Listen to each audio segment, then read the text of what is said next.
Hello दोस्तों, नमस्कार। मैं दीपक स्वागत करता हूँ आपका। आज हम लोग बात करेंगे फ्लैट और बंगलों में क्या अंतर होते हैं। तो आज हम इसके 10 जो बहुत मोस्ट पॉइंट हैं उस पॉइंट में चर्चा करेंगे। पॉइंट नंबर 1 है परचेसिंग प्राइस। तो अगर हम फ्लैट और बंगलों को परचेस करते हैं तो फ्लैट को परचेस करने में हमको कम कॉस्ट लगती है, जबकि बंगलों को परचेस करने में ज़्यादा कॉस्ट लगती है।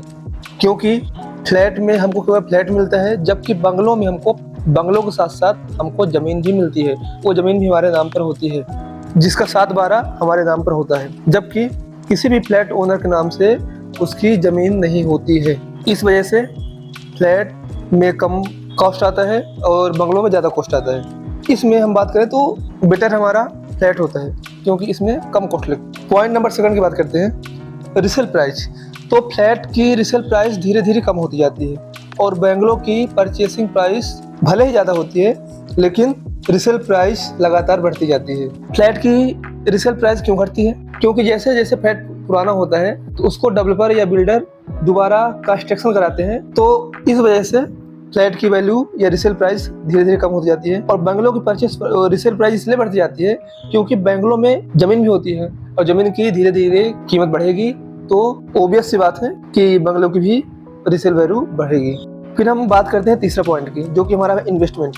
तो आप तो जानते ही हैं कि सामान्यतः फ्लैट में इन्वेस्टमेंट कम लगती है और बंगलों में इन्वेस्टमेंट ज़्यादा लगती है। इन्वेस्टमेंट के बाद हम बात करते हैं कि फ्लैट से हमको क्या अर्निंग हो सकती है। तो फ्लैट जैसे हम ले लिए, नेक्स्ट मंथ से फ्लैट को रेंट में दे देते हैं, तो हमको हर मंथ उसकी रेंट मिलना शुरू हो जाती है। और बंगलों में जो होता है, बंगलों को भी हम लोग रेंट से दे सकते हैं। तो बात करें अगर रेंट की, तो रेंट फ्लैट से ज़्यादा बंगलों की मिलती है। एक चीज़ और ध्यान रखना चाहिए, जैसे हम लोग कोई फ्लैट लेते हैं तो फ्लैट लेते समय हम कुछ ना कुछ बैंक से फाइनेंस कराते हैं। फाइनेंस करने का जनरली 8.65% लगता है और इन्फ्लेशन रेट भी 7% है।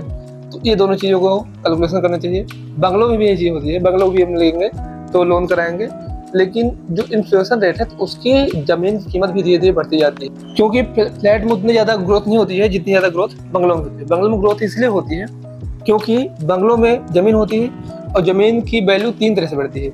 एक होती है नेचुरल ग्रोथ, एक होती है साइकिल ग्रोथ और एक होती है एक्सपोनेंशियल ग्रोथ। तो 3 तरह की ग्रोथें होती हैं, जिसकी वजह से बंगलों का हमेशा जो ग्रोथ है आपको बढ़ता हुआ दिखेगा। तो यहाँ पे तीसरे पॉइंट में बंगलो आपका बेस्ट है। चौथा पॉइंट की बात करें, सोसाइटी ऑफ सिक्योरिटी। तो सोसाइटी ऑफ सिक्योरिटी में आपका फ्लैट ज़्यादा अच्छा होता है, जबकि बंगलो जो होता है उसमें सोसाइटी ऑफ सिक्योरिटी उतनी अच्छी नहीं मिल पाती, जो समानता होते हैं। अगला पॉइंट है रिकंस्ट्रक्शन। तो फ्लैट में आप रिकंस्ट्रक्शन नहीं कर सकते, क्योंकि बिल्डर या डेवलपर ने आपको जो दे रखा है आप उसी के हिसाब से उसमें रिपेयरिंग वगैरह करा सकते हैं, लेकिन रिकंस्ट्रक्शन नहीं करा सकते। बात करें बंगलों की, बंगलो आपका है, आपकी ज़मीन है, आपका बंगलो है, आप जैसा चाहे वैसा रिकंस्ट्रक्शन करा सकते हैं। तो इसमें आपको ज़्यादा बेहतर आपको क्या मिलता है, बंगलो में, फ्लैट में नहीं मिलता। बात करें पार्किंग की, तो सामान्यतः आपको फ्लैट में पार्किंग मिल जाती है। हाँ, पार्किंग का आपको अलग से पे कर सकते हैं, लेकिन आपको पार्किंग मिल जाएगी। बंगलों में आपको पार्किंग सामान्यतः नहीं मिलती। फिर हम लोग बात करें मच्छर और मक्खियों की, तो मच्छर मक्खी या डस्ट, तो फ्लैट में आपको मच्छर मक्खी और डस्ट बहुत कम मात्रा में मिलती है या ना के बराबर होती है। क्यों? क्योंकि जो आपका फ्लैट है वो ऊंचाई पर होता है। ऊंचाई पर होने की वजह से मच्छर और मक्खी और डस्ट आसानी से आपके फ्लैट तक नहीं पहुंच पाते, जबकि बंगलो आपका जो होता है ग्राउंड फ्लोर से जुड़ा हुआ होता है। इस कारण से वहाँ पे मच्छर मक्खियाँ और डस्ट आसानी से पहुँच जाता है। तो इसमें आपका फ्लैट ज़्यादा बेहतर है। अगले पॉइंट की बात करें तो अगला पॉइंट है जिससे गर्मी होती है, ठंडी होती है। तो गर्मियों और ठंडियों में आपका जो फ्लैट है ज़्यादा बेटर होता है बंगलो की।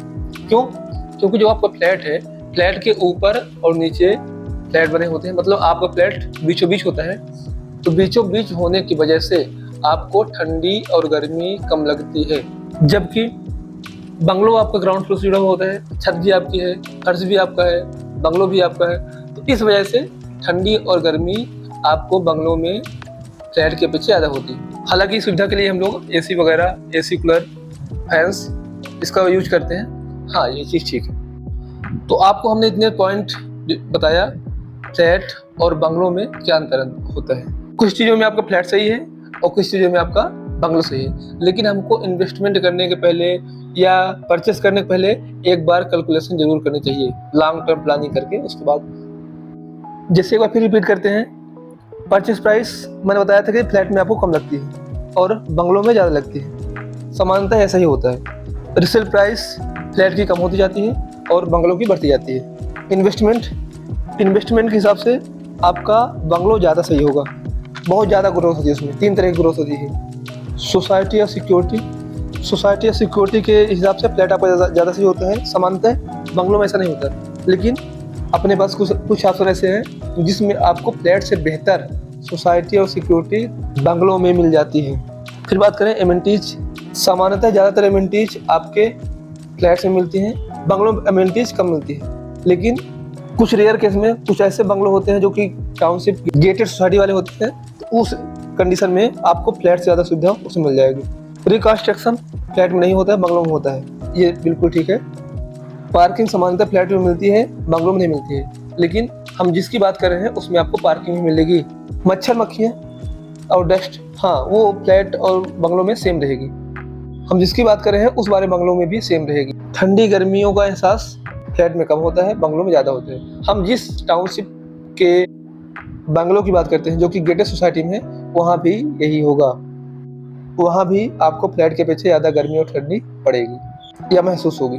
तो अगर आप प्लॉट या बंगलों के बारे में सर्च कर रहे हैं या उसमें इन्वेस्टमेंट करना चाहते हैं, कैलकुलेशन कर लीजिए। अगर आपको लगता है कि उसमें करना चाहिए तो एक बार आप मेरे अकॉर्डिंग, मैंने एक राजस्थानी कंपनी है द रियासत संकल्प, वो आपको गेटेड सोसाइटी में बंगलो और प्लॉट प्रोवाइड कराती है।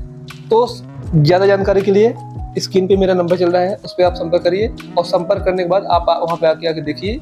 अगर देखने पर आपको सारी चीज़ अच्छी लगती है तो आपको वहाँ पे इन्वेस्टमेंट करना चाहिए, वहाँ पे आपको मकान लेना चाहिए, अपना घर लेना चाहिए। अगर आपको अच्छा नहीं लगता तो आपको जैसा लगे वैसा कर लीजिए, लेकिन एक बार ज़रूर यहाँ पे आपको देखना चाहिए, क्योंकि मुंबई में ऐसा इससे पहले कभी नहीं हुआ। Thank you so much. Ram Ram, जय श्री राम।